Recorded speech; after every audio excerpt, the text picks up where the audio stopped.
Hello and welcome again to Making the Rounds. I suck at coming up with intros. I'm not Thorin, so there's nothing really today. On the plus side, I am now only 3 down. I expected to be 7 down. I should have been only 2 down. I'm still annoyed that EVOS lost that game. However, that is irrelevant. Today, as we promised, we're going to open up by talking about EVOS themselves. Then we're going to talk a little bit about RNG and then talk about some players that have impressed us. We'll keep the Western team talking to a minimum, so I know most of you will be bored. The EVOS, for me, like you said, has been pretty interesting this tournament. They have gotten better at certain aspects of their play, but something I want to highlight is that it's not that difficult to execute a 1-4 comp.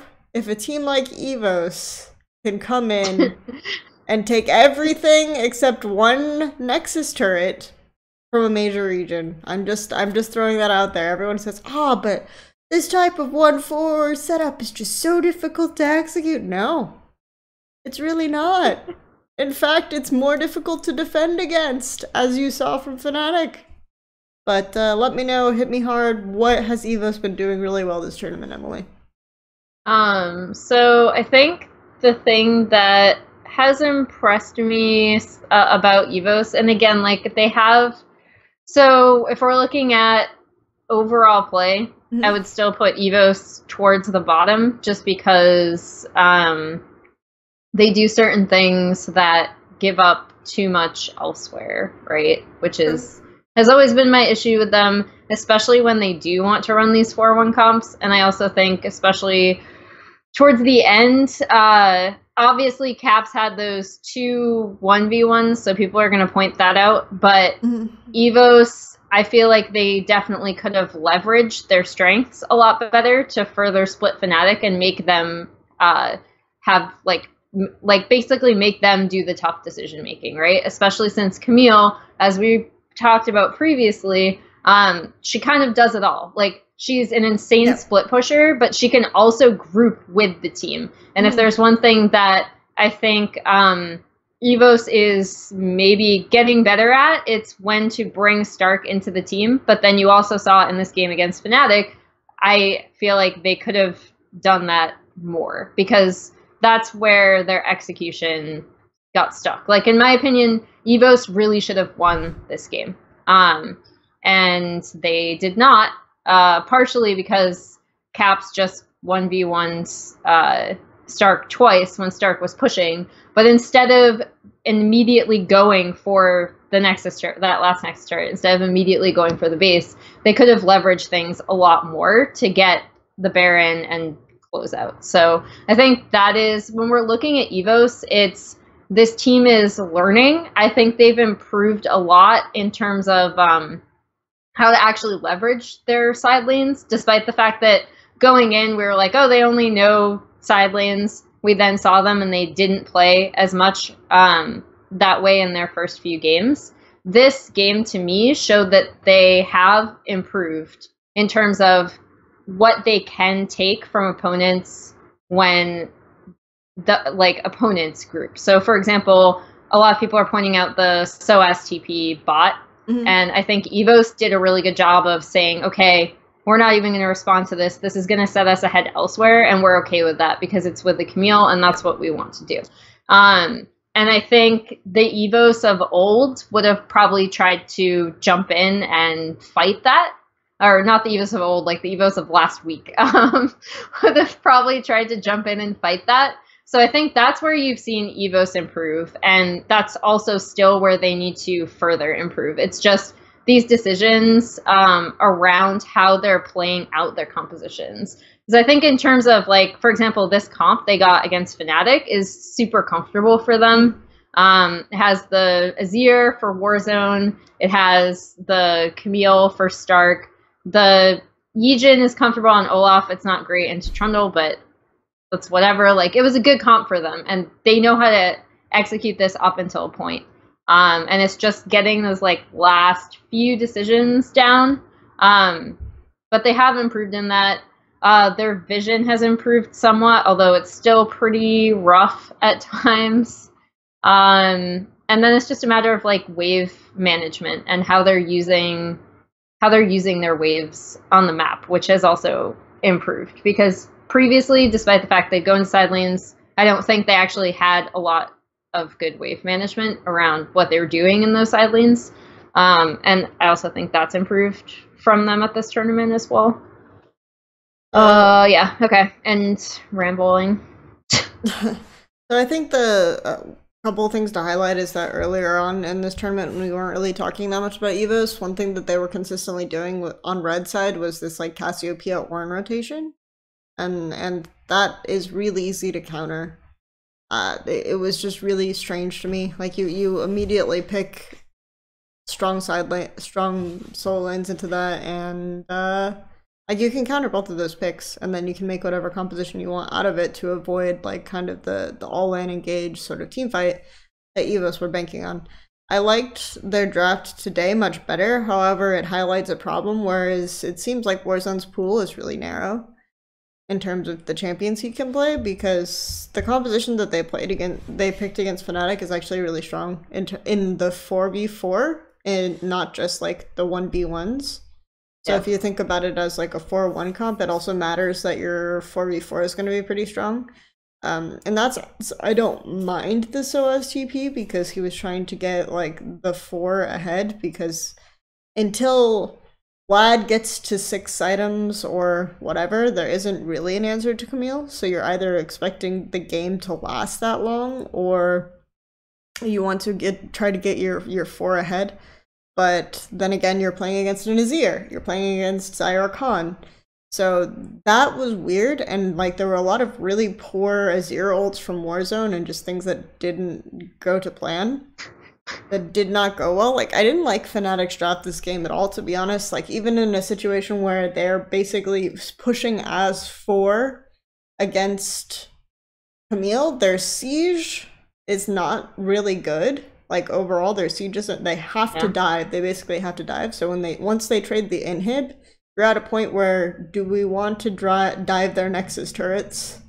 Because we do that, or we go back and try to stop Dark. And that was kind of the choice that they had to make there. So I actually think EVOS's comp should have just been objectively really strong. However, there were several mistakes that they made where, like, first Baron, it was really smart that Camille decided to trade inhib for Baron. And they even got the Infernal out of that. This is like something that I was suggesting Fnatic themselves should do against RNG on day 1, right? When they had the Yasuo. They could have feasibly around 20 minutes made that kind of trade. But after that, you get to a point where actually, you know, Camille has so much pressure here, you have to pull someone to answer. The minions themselves are creating pressure, just like from the fact that you've taken inhib, and TP in on their Baron after the inhib, and you'll get so much more out of that for your team. But I don't know if it was just they didn't have good confidence in the 4 setup or what the issue there was. And of course, like, I don't know, once Vlad gets enough items, it's like you ult, he W's and Sonya's after he ults you, and then you die in your own ults, effectively. Yeah. So, Camille's really, really good, but there's still some answers to her and sides, and most of them are not tanks, is the big thing, though. So, anything else for you on EVOS? I mean, I think the thing I just want to point out is that they've learned how to play around their waves better. That's the main thing I've noticed from them. Like, it's still not perfect, and again, those minute decisions in terms of when to group, I think, is still an issue. But when they were focusing side lanes before, they still didn't know how to leverage XP or when to push the wave, and I feel like that's something that they've improved at throughout this tournament, so that's something I wanted to point out. Sure. And I don't know, I got a certain amount of pleasure just watching a wildcard team take away everything except for inside lanes, obviously. Everything in sides except for one Nexus for it, because it's like, yes, you can play these comps, guys. It's not gonna destroy you. It's very good. So I kind of wanted them to win, just to sort of make that point, because I feel like that would be beneficial for a lot of Western teams and commentators who insist that you have to just play these like all-in comps. That said, of course, like Fnatic didn't have that much really strong hard engage in that comp, which is also what made it so easy for EVOS to execute that. But they still had Sion, they still had Braum, but they have to dive if they're going to make this kind of play. In any case, so that was our EVOS talk. There's nothing really that I think people are missing in terms of like highlighting players. Obviously, Dark is playing pretty well. Ejin is getting invaded on, and he's getting really punished by teams that know how to ward. So yeah, they're about like kind of what we expected from them overall, would you say? Yeah, that's it. We're expecting them to finish last, so yep. I'm not, and like I think the big thing is really just that you have to know that this team can take a game off of you if you like allow them to play the way they want to. Like they feasibly should have won this game, in my opinion. So yeah. Okay, that was a fun discussion. Moving on, let's talk about RNG, because oh god, as we said on last episode, RNG are bad as well, but for different reasons from Team Liquid, and we promised we'd talk about them. So luckily we have game one to throw it all out there, you know, just put it all the cards on the table, and we'll just get the obvious things out of the way. Like, for some, Morgana and Caitlyn should get the push in this lane, and the lane was going in favor of UZI and Ming until Ming like decided to eat 3 more bindings and get 2v1 killed. So that lane was really weird, because like Morg Kate should get to the point where like 9 minutes your turret is almost gone, but then Zyra hits level 6 and they can fight back a little bit. But it was actually going well until Ming ate a lot of bindings. The other obvious thing is that Xiaohu is struggling a lot, but I want to point out why this is significant. And that is because, like, as we discussed, when we talked about breaking down King Zone and targeting their bot lane, it's a lot because they rely on the stability of bot lane when it gets to mid-late game to hold mid, right? So that they can execute, like, pushing out. However, the way that RNG see the 131 setup, they use side lane pressure to stabilize mid, instead of using mid lane pressure to allow for sides to play out. So, in getting Xiaohu, if Xiaohu doesn't get ahead, it becomes a lot harder for their team to approach the wave in mid. And that's something that they focus on much more, which is why, like, approaching this by tunneling on Xiaohu is really effective. However, Xiaohu and MLXG usually have a really strong 2v2. They usually pick and draft for strong 2v2, or MLXG is in the enemy jungle based on Xiaohu's lane pressure, and he doesn't really get ganked or punished as much. And I feel like that element of RNG has been like the thing that's been quote-unquote underperforming, but everything else is like, we are aware that these problems with RNG exist, you know? Yeah.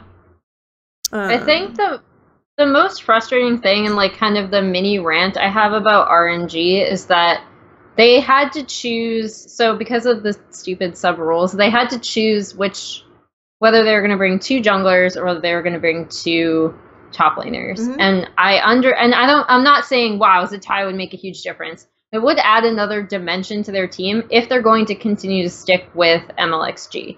So at this point, I'm not necessarily saying like, wow, you need to sub in Karsa, but the fact that MLXG has struggled so much at this tournament, and it's not even, he's not doing things that we haven't seen him do in the past, right? It's not super unexpected The only thing I would say is that he's being a lot more passive, I guess, just generally than he usually is, which is a bit weird. But in terms of his decision making, like, these are things we've seen him do for years. So it's not a huge surprise. My point is that if you're going to bring Karsa, then use that to your advantage, because right now it's like you are committed to playing with MLXG, which is fine, but then you also don't have your other top laner, which adds more of like a dueling side lane pressure than Let Me does, just because of the way they see like side waves just differently, the way they see the lane differently, which we discussed in previous episodes. But basically, like, Zatai will contest a lot more. He wants to fight his opponent regardless of champion pool. Like, that's just how he sees the wave, or he sees the lane, where Let Me is a lot more focused on like wave pressure. And if you are going to focus on MLXG, just bring Zatai. Like, and I'm so mad. Like, it's so frustrating because MLXG is not doing things we haven't seen him do. Like, you know him, you know Karsa, you know how the team plays with both of these junglers. If you wanted to commit to MLXG, that's fine, but don't bring Karsa as your sub. I'm so mad. Yeah, it's frustrating because I wouldn't even say that the top lane is going poorly. Like, generally speaking, Let Me has been, for me, He's been fine. Yeah. He's been, for me, the most consistent player on the team at this tournament so far. And there have been two instances where they could have really, 2 games now, where they could have really used that by lane swapping. Because he'll have pressure in topside, so if something goes wrong bot and they lose tempo. Like, there was even, in the Team Liquid game today, for example, Team Liquid actually should not have lane swapped when they lane swapped. Because they had so much tempo and pressure bot, and they didn't have any tempo top, so even though they had like all of this push, RNG end up being the ones who get tempo back and get the push on bot first. Because Team Liquid, they should have just gone back bot, that's fine.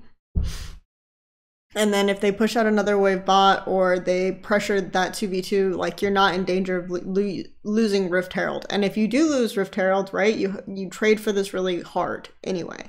And there's no pressure mid, they can't drop the Rift Herald mid. You're probably going to lose some pressure on top side, but at a point, like, Shen can hold the lane a little bit better anyway. So I did not understand the lane swap. RNG should have done that swap, to be honest, because they would have been so much more further ahead if they had done that swap. And then TL would have to overextend to get the wave on bot. Anyway. But that's been the second time where I felt like a lot of their problems would have been solved if they just lane swapped in the mid game. Their early lane assignments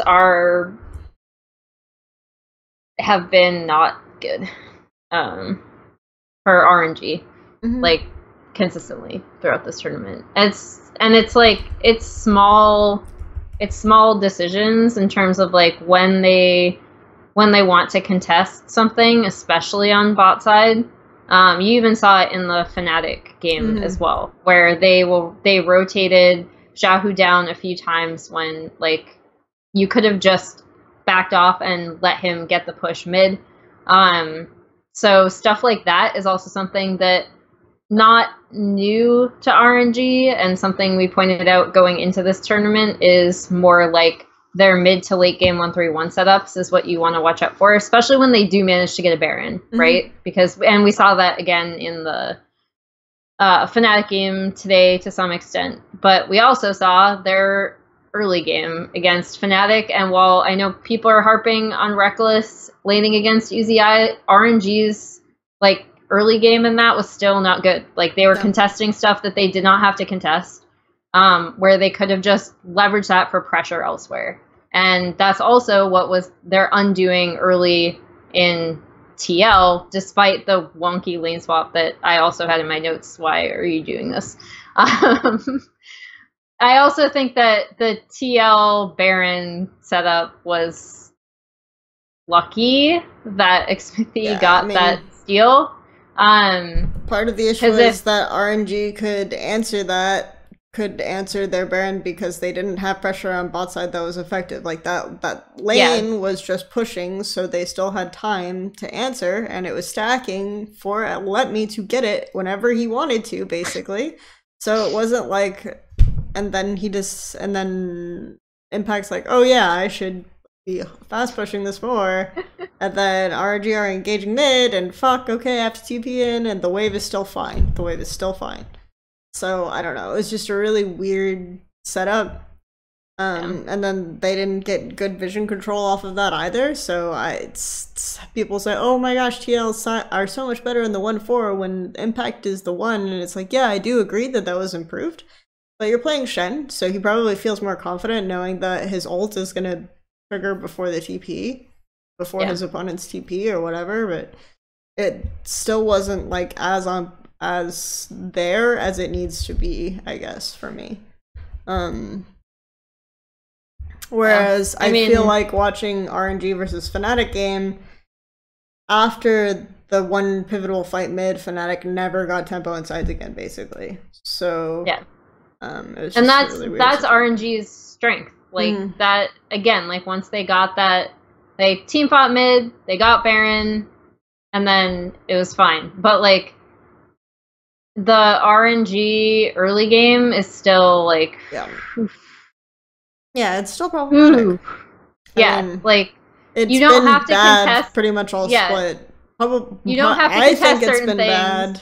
I think it's been bad in part because they've been swapping out their jungler so much. I think that having jungle team synergy is so important that swapping your jungler is like the worst role to rotate on, but teams do it all the time, and I don't know why.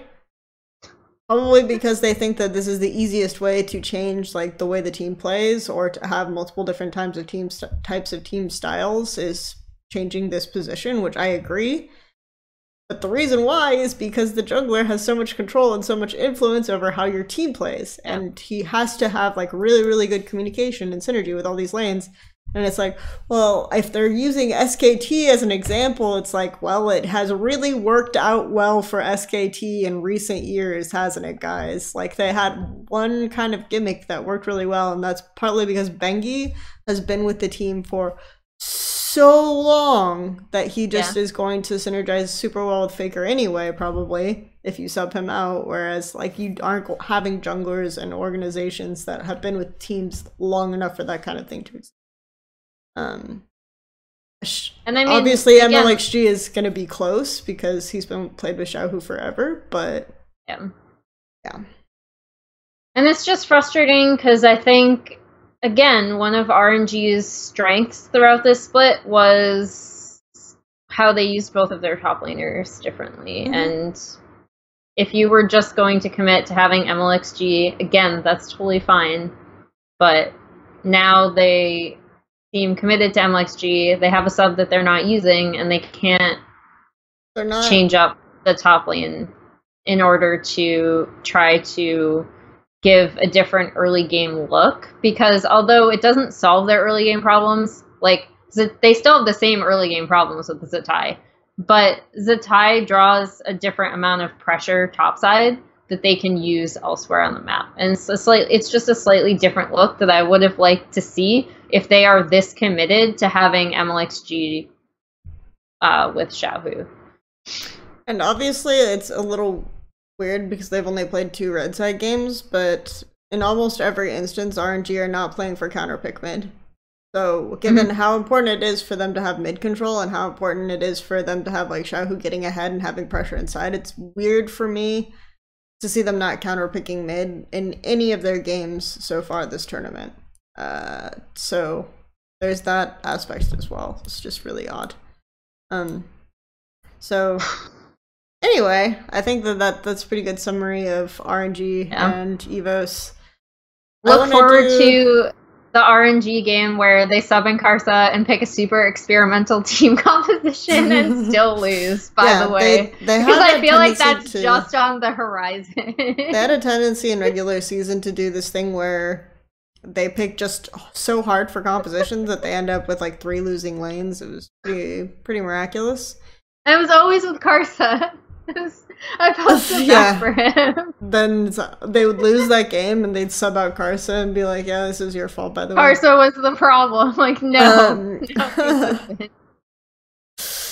Anyway, sorry, I'll stop ranting no about problem. RNG. Before we close out, I just wanted to say obviously Caps is getting like a ton of recognition this tournament, and I think it's very well deserved.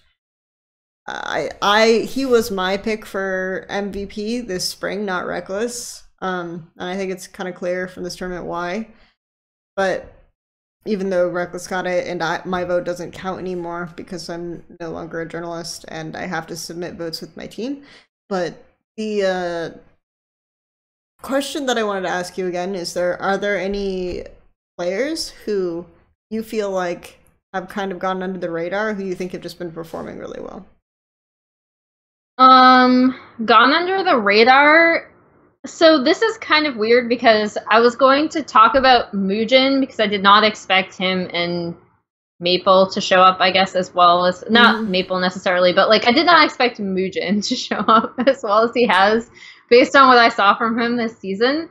But one thing I haven't noticed people talking about, and this is gonna go back to something the two of us have talked about, but I don't know, I haven't listened to the broadcast really, the English broadcast. So I can only go off of what I see people saying on like social media and stuff.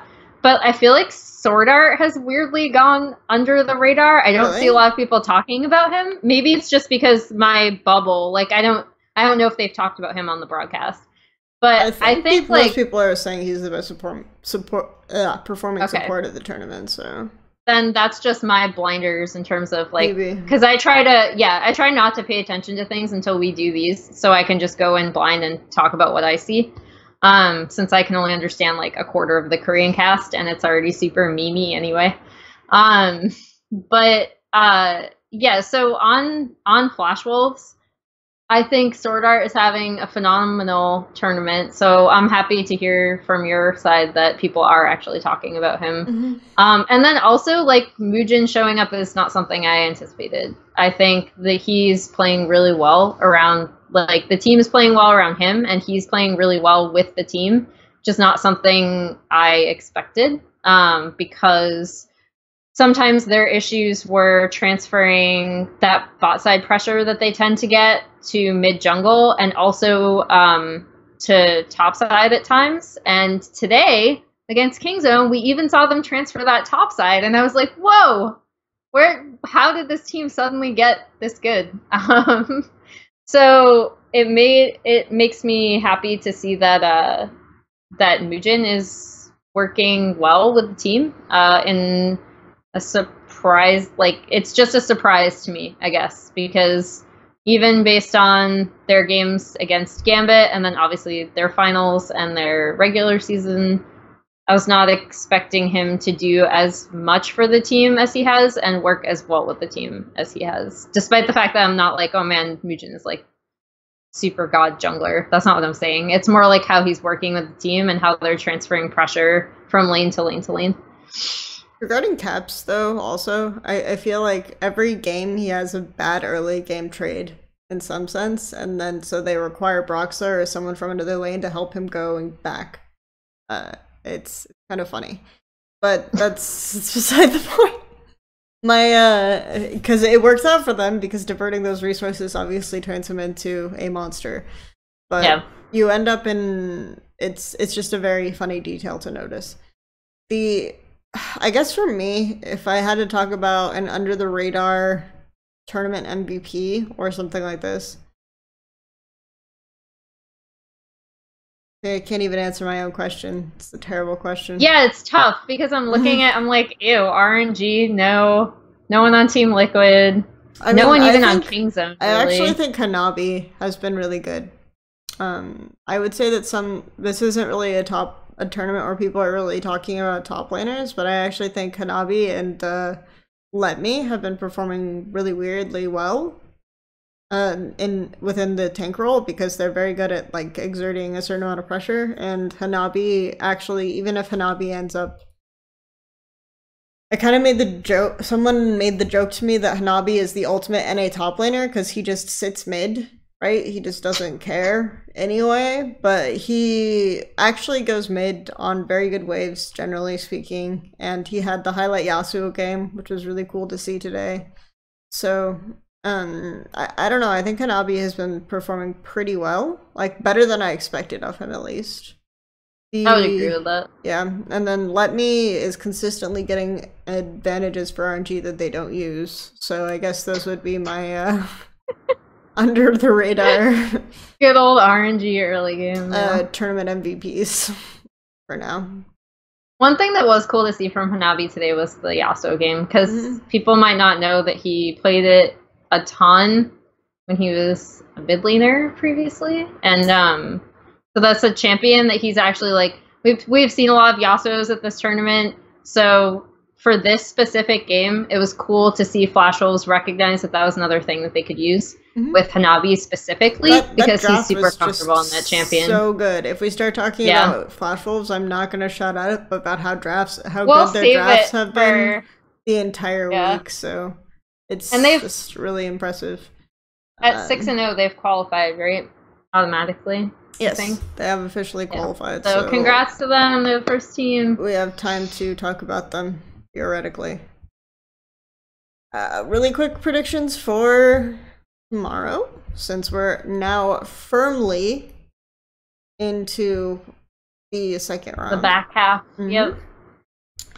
Okay. I have first game Kingzone RNG. I'm gonna go Kingzone.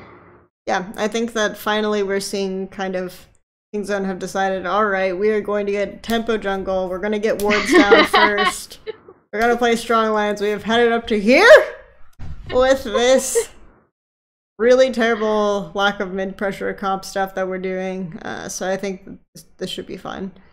Fnatic Flash Wolves, I think it feels like Fnatic lost 2 games today, honestly, with the way that they played against EVOS, and they had that ultra comfort comp against Kingzone, so it's hard for me to predict that they do, with how well Flash Wolves have been drafting and everything else, it's hard for me to predict Fnatic win that.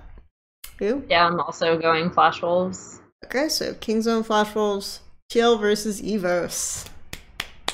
So I said the game that EVOS was going to win was going to be the first one, and then TL would adjust and win the second one. Okay. And I'm going to stick with that prediction, despite the fact that I feel like this could go either way.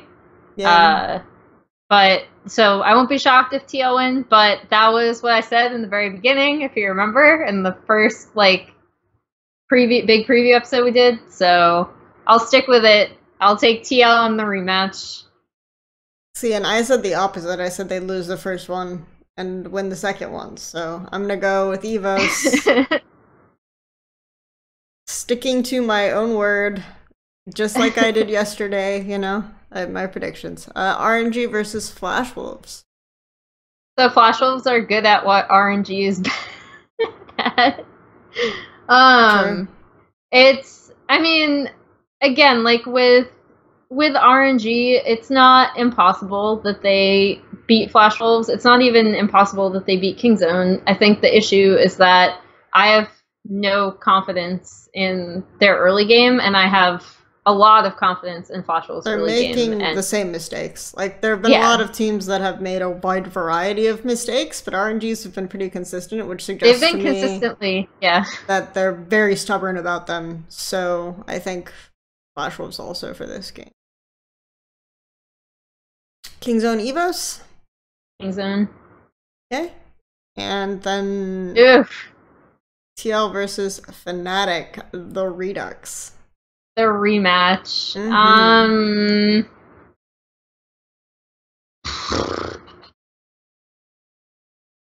Hecarim will not be involved. The worst. Oh, it took me a minute. I'm glad you got that one. That was terrible. I was like, it took me a second.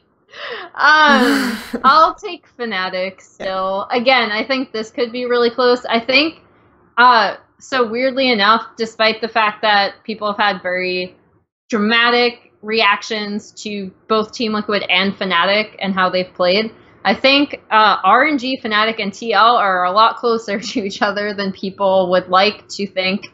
But I am going to take Fnatic in this, because I think if the game gets to a certain point, I'm still not super confident in TL's ability to create side lane pressure. Yep, I'm just gonna go with Fnatic as well. I think that Fnatic at least have some things going for them. TL... I'm worried if TL don't get Shen, they don't really have anything else, you know? So that's kind of my concern with them at this point. So I'll go with Fnatic as well. Okay. Thanks everyone for watching, and we'll see you tomorrow.